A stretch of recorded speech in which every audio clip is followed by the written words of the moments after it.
Svet 20. stoletja je tako rekoč zaznamovala kvantna fizika in moderni tehnični pripomočki v bistvu ne obstajajo več brez kvantne fizike.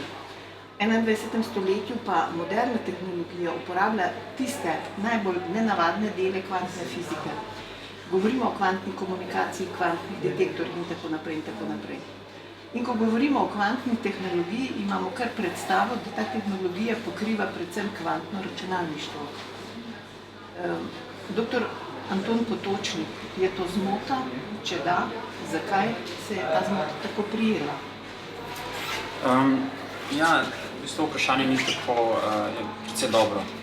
V smislu, da res je, danes se veliko govori o kvantnem računalništvu, ampak ni res, da je kvantna mehanika prišla v ospredje šele danes. V principu, ko uporabljamo mobilni telefon, ko uporabljamo računalnike in mogoče LED zaslone in tako naprej, vse to temelji na kvantni mehaniki in to imamo že več 10 let.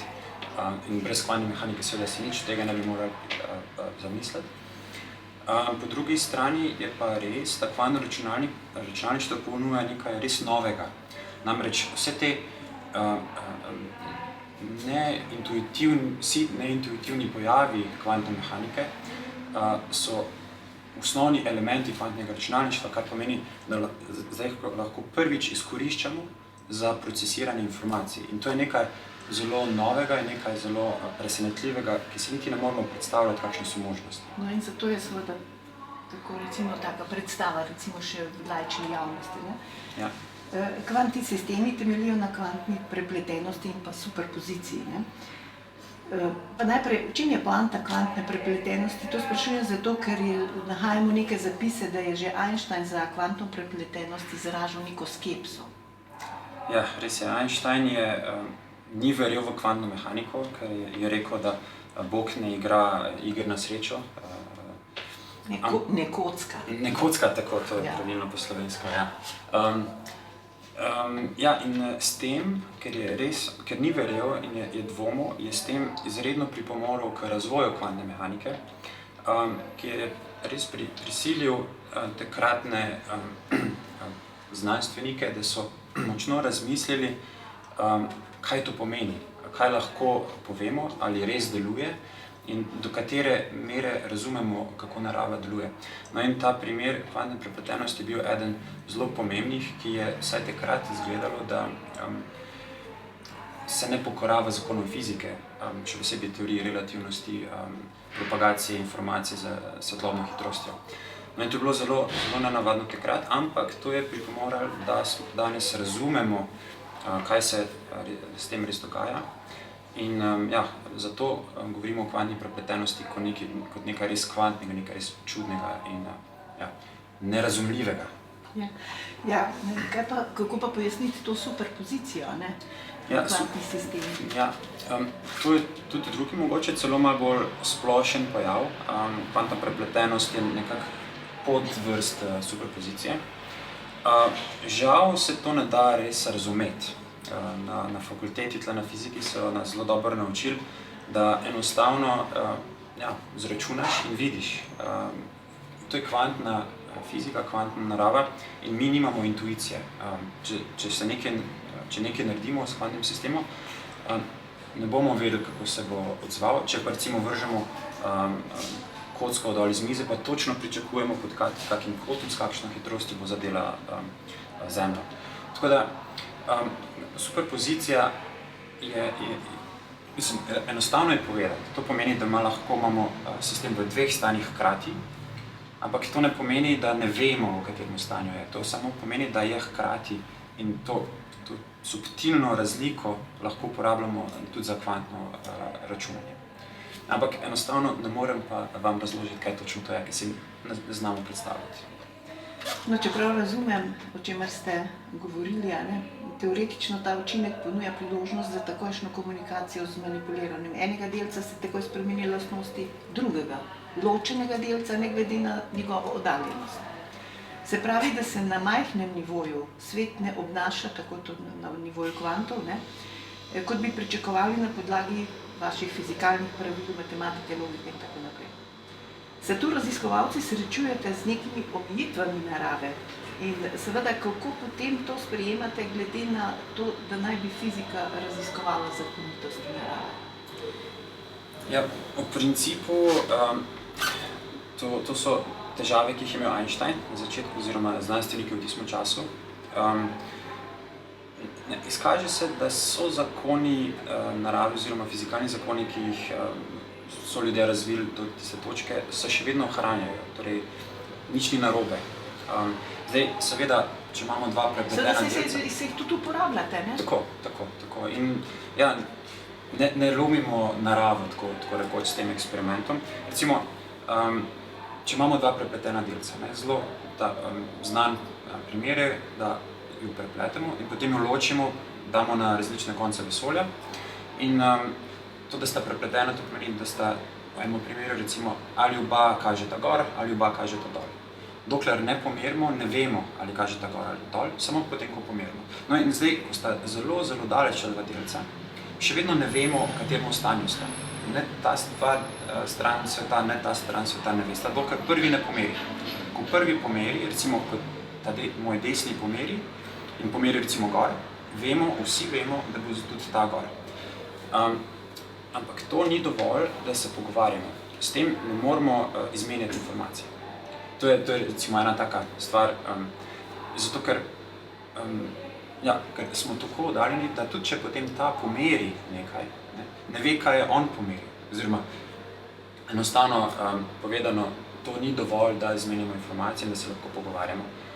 In še vedno potrebujemo nek klasičen kanal, neko telefonsko linijo, ki pokličemo in sporočimo. Lahko pa to uporabljamo za kriptografiranje, za zelo zaščiteno komunikacijo, ki nihče ne more posluškovati. Ta model potrebuje dva prepletena delca in neko klasično linijo. Torej, ona dva se odločita, kako bosta pomerila, potem si sporočita, kako sta pomerila, ne pa rezultatov na začetku.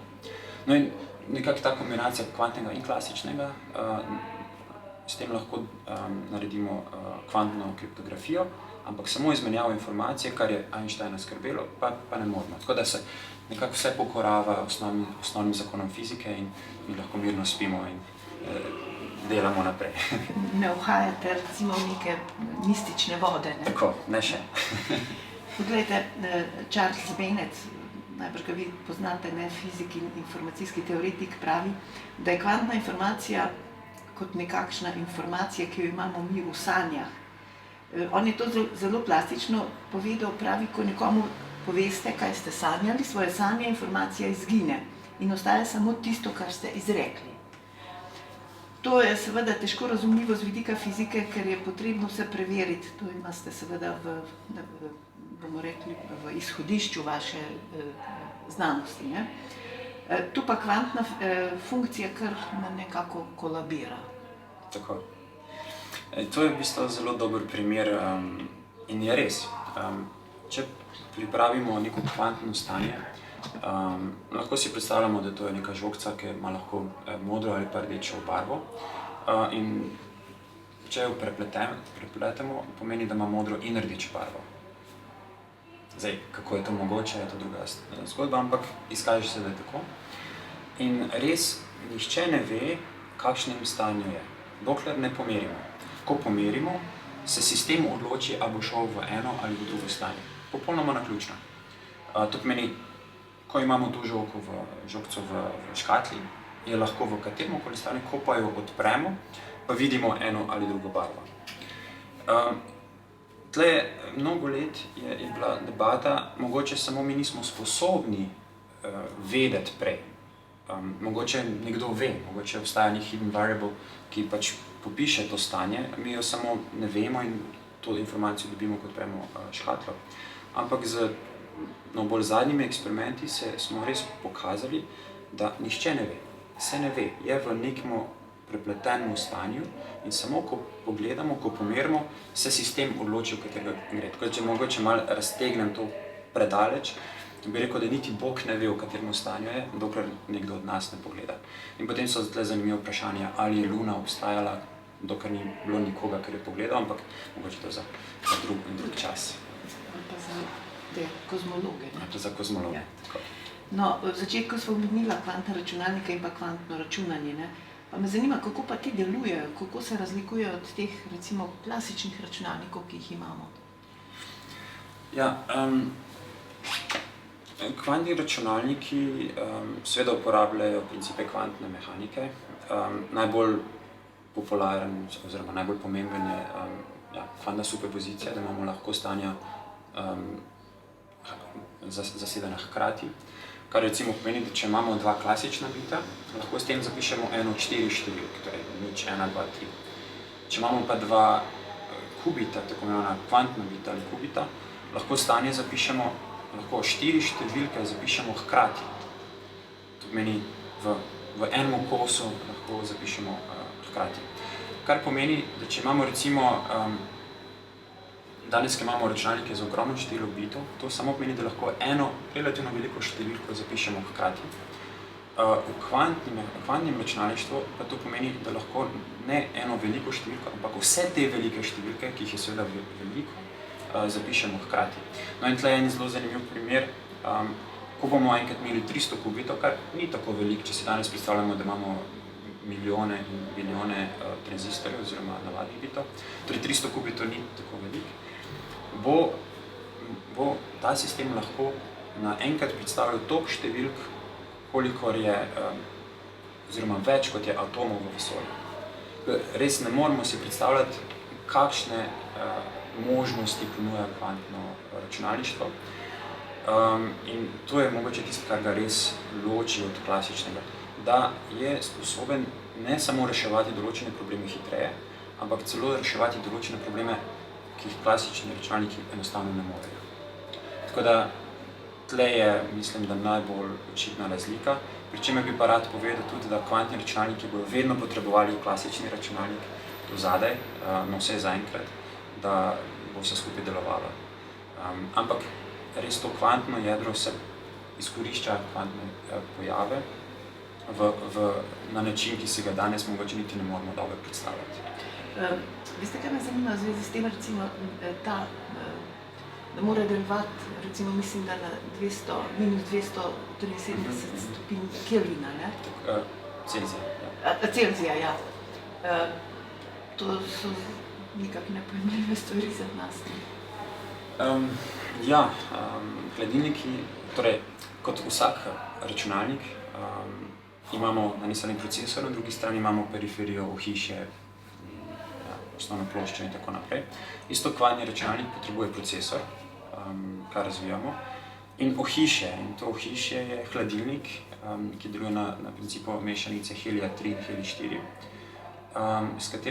s čemer lahko hladimo na zelo, zelo nizke temperature, praktično na absolutno ničli. Torej, v našem primeru mi smo na nekje 10 milikelvinov, torej 0,001 kelvina oziroma stopinje nad absolutno ničlo.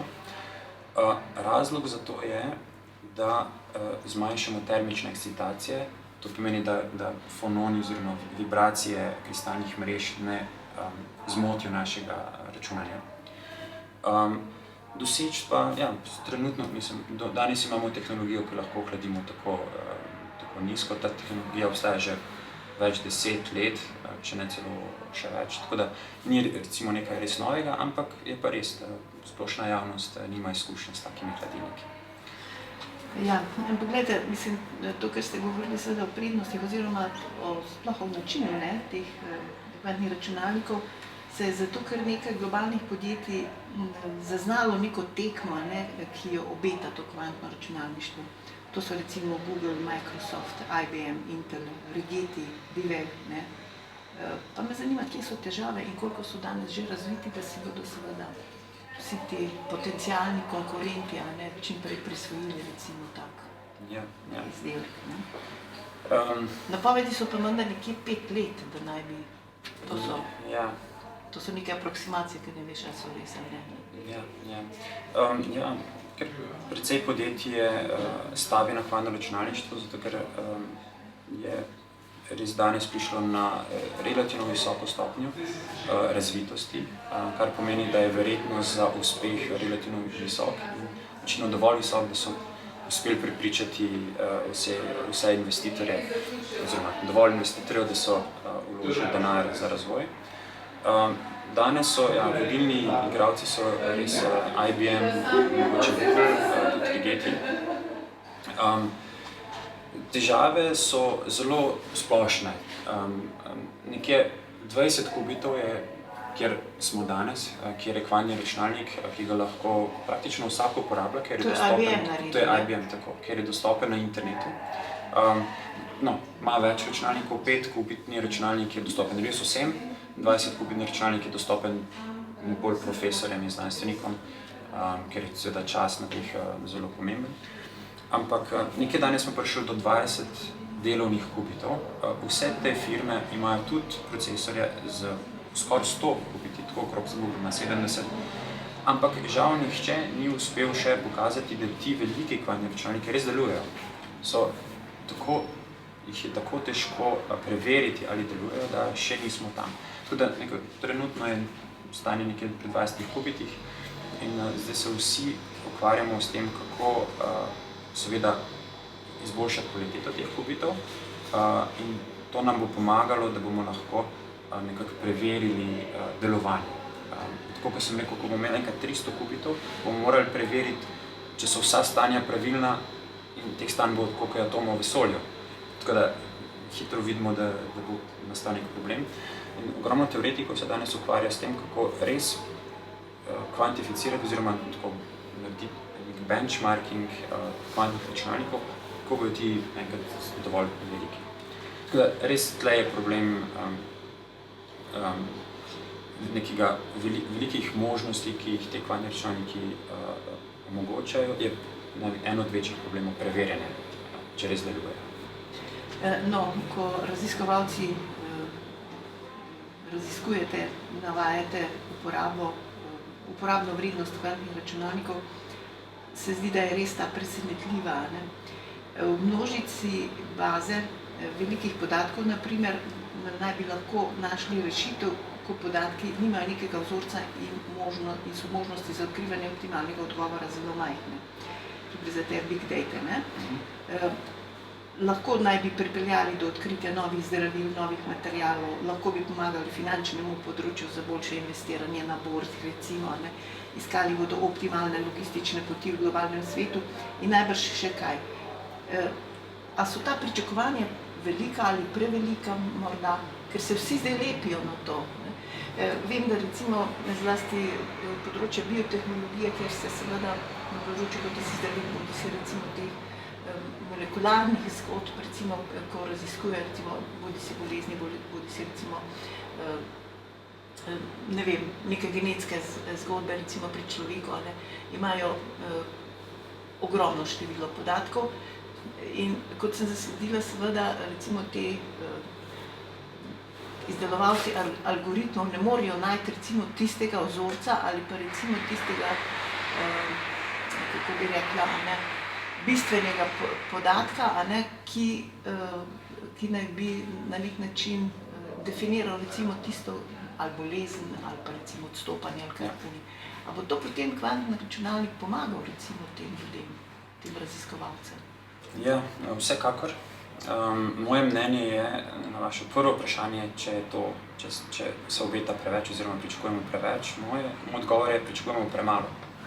Jaz mislim, da bo kvantni računalnik omogočal precej več stvari, kot to, kar si lahko danes predstavljamo. Seveda, poznamo, danes je splošno znan ta Shorov algoritem za faktoriziranje velikih števil, to je za kriptografijo. Obstaja Grooverjev search algoritem za iskanje po velikih bazah, kot ste omenili. Danes se ogromno raziskav dela tudi na področju kvantne kemije, napolno se razvijajo algoritmi za, tako kot ste omenili, za razumevanje energijskih nivojev v velikih molekulah ali pa v molekulah z elektroni, ki interagirajo med seboj. In to se seveda lahko razširi tudi na proteine in vse ostale probleme, ki jih danes imamo. To pomeni kvantna kemija, tudi novi materiali spadajo v to smer. Kvantna optimizacija, to je mogoče kar D-Wave dela. To je tudi osnova ogromnim problemom, velikim problemom, ki jih danes imamo, kot optimizacija logističnih poti do ja, ne vem, kako najbolj zložiti škatle v nek prostor. En problemov, ne? Tako. To je problem optimizacije. No in mogoče zanimiv podproblem ali pa nadproblem, ni čisto dobro definirano, temu je pa strojno učenje. Danes vem, da Google nekako največji igralec na tem področju in tudi najbolj objavljajo, iščejo način, kako bi lahko izvajali strojno učenje na kvantnem računalniku in kako bi lahko pohitrili. Vse, kar danes razumemo, je, da lahko ogromne količine nekih vhodnih podatkov, ki jih potrebujejo za strojno učenje, si oni predstavljajo, da bi nekako zapakirali v neko superpozicijo, vse predstavljali hkrati, mogoče celo v enem koraku naučili tiste nevronske mreže, da bi nekaj pametnega počeli. To je mogoče zdaj malo razširjam oziroma projiciram predaleč, ampak v tej smeri, torej strojno učenje nevronske mreže so tudi eden od zelo potencialnih oziroma zanimivih problemov, ki bi jih kvantno računalništvo reševalo. Ampak to so vsi problemi, ki jih danes poznamo. Kaj pa jaz hočem reči, da kvantno računalništvo nam omogoča reševanje problemov, ki jih se danes niti ne zavedamo, da jih imamo. Tako kot recimo 50 let nazaj nihče se ni zavedal, da bomo imeli Facebook, da bomo imeli internet in s tem tudi prihajajo problemi in tudi prihajajo rešitve, za katere prej nismo vedeli, da imamo probleme. No in isto kvantno računalništvo po mojem mnenju ima potencial, da nam pokaže res neke nove smeri v razvoju tudi človeštva. In hkrati bi pa rad tudi pokazal to dualnost, da danes programirati kvantni računalnik ni težko, kot smo že omenili, obstajajo kvantni procesori, ki so na voljo na internetu, dostopni na internetu in IBM, Microsoft ima Q-Sharp program. Vsi ta podjetja imajo tudi navodila in tutoriale, kako se programira kvantni računalnik. Tako da bi v bistvu pozval vse mlade, da vse enostavno Google napišejo Q-Sharp ali pa IBM Quantum, se naučijo, kako programirati kvantni računalnik. In s tem igranjem, mogoče igranje, potapljanje ladic na 5-kubitnem čipu, to je ena od igric, ki se lahko igramo, in s tem razvijo neko intuicijo in poskušamo skupaj cel svet iskati, kaj so še možnosti, ki kvantni računalniki omogočajo. Kaj je mogoče naslednja stvar, ki si danes nihče ne more predstavljati in so seveda znotraj nekega prostora kvantnih računalnikov. Se pravi, da bodo v bistvu spremenili percepcijo našega sveta. Tako. Vi se res raziskujete in ukvarjate z zanimivimi pojavi v mednarodni razvojni skupini, to je, mislim, da HAP, ne? Ja. IMEC. Ja, raziskovalni center. Ja. Diplomirali, doktorirali ste pa tu na fakulteti za matematiko in fiziko. Kaj vas je odneslo? Jaz sem po doktoratu, ki sem ga tudi delal na fakulteti in tudi na Jožefu Štefanu, sem iskal neko novo znanje, neke nove tehnologije, ker sem se želel naučiti nekaj novega, seveda. Tudi potencialno prineslo nazaj v Slovenijo. In takrat sem šel na postdocka na ETH v Zürichu, v skupino, ki se ukvarja z kvantnimi vezi, tudi kvantnimi računalniki, ampak jaz sem tam delal bolj kvantne simulacije. Naprimer, moja podskupina je simulirala pojave fotosinteze na čipu in smo s tem testirali teoretične ideje, ki imajo o tem, kako bi fotosinteza naj delovala. No in po tem postdocku, po 4 letih, sem dobil enkratno ponudbo v IMEC-u v Belgiji, da se pridružim njim in skupaj naredimo prvi resni velik kvantni računalnik. In to je pač ena od ponudb, ker sem se na koncu ločil. Je recimo ta baza vašega znanja, ki ste ga pridobili tu, je bila enakovredna, recimo tem, kar ste rekli, da ste še bili najprej v teh drugih skupinah? Mislite na fakulteti tle, na fiziki v Sloveniji? Ja, vsekakor.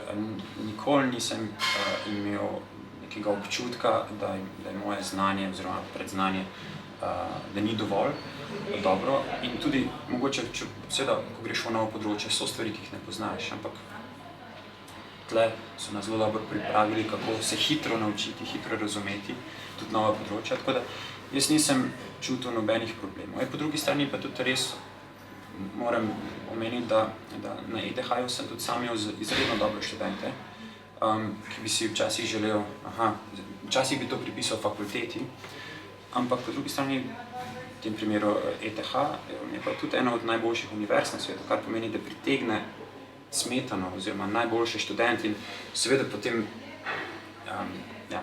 dobiš občutek, da je sistem, oziroma saj pomaga tudi, da je sistem boljši, ampak jaz mislim, da v tem primeru, mojemu primeru so res ti briljantni študenti, ki so naredili razliko.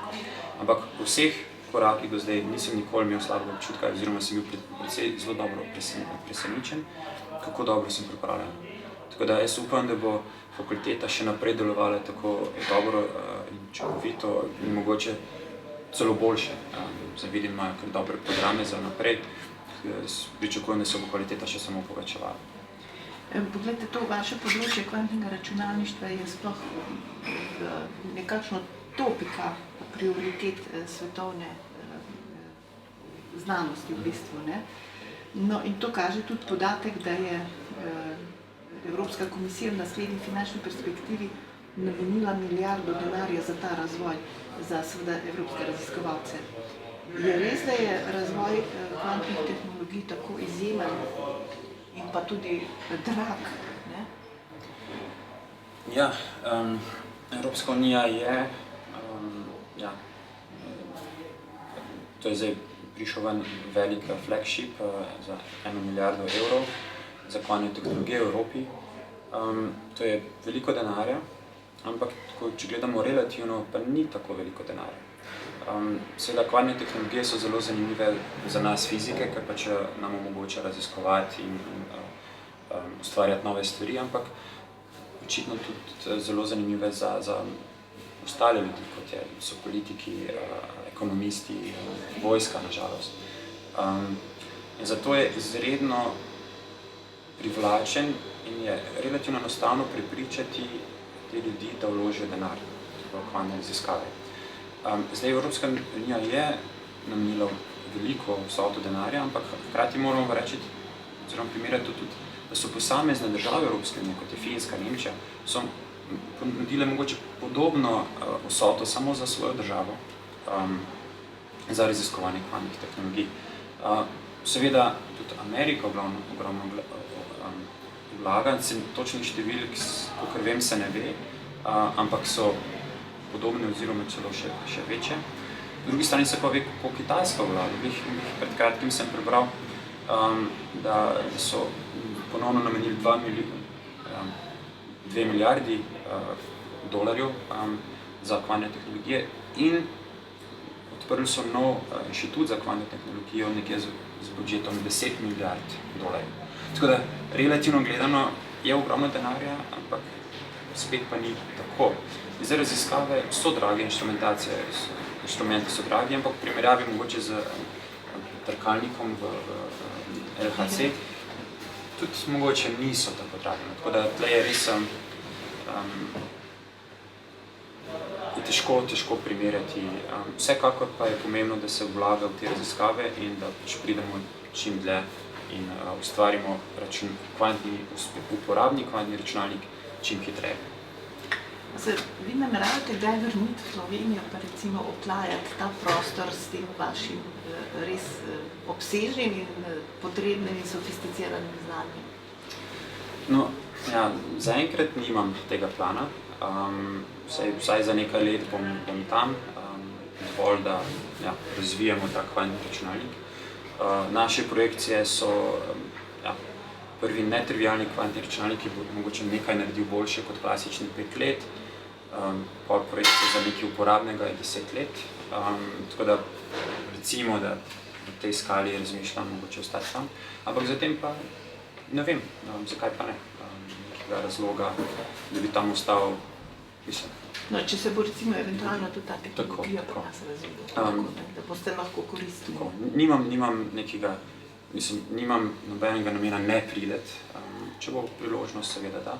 Rad bi pa omenil, da danes je svet zelo majhen, še posebej Evropa. Iz Bruslja sem tle v 1 uri z letalom in širjenje znanja in sodelave so nekaj recimo sodelujem občasno s profesorjem Marčonom in planiramo sodelovati še več. In ja, v prihodnosti lahko, da se bo število sodelov še povečalo, mogoče bo prišlo do izmenjave študentov in bojo lahko res študenti iz Slovenije prišli nam v IMEC, kjer imamo izredno čisto sobo in izredne pogoje za razvoj teh računalnikov in se naučili mogoče prišli nazaj. Tako da jaz mislim, da nisem popolnoma odrezan od Slovenije, seveda rad bi prispeval, žal pa nimam trenutnih planov, da se tako vrnem.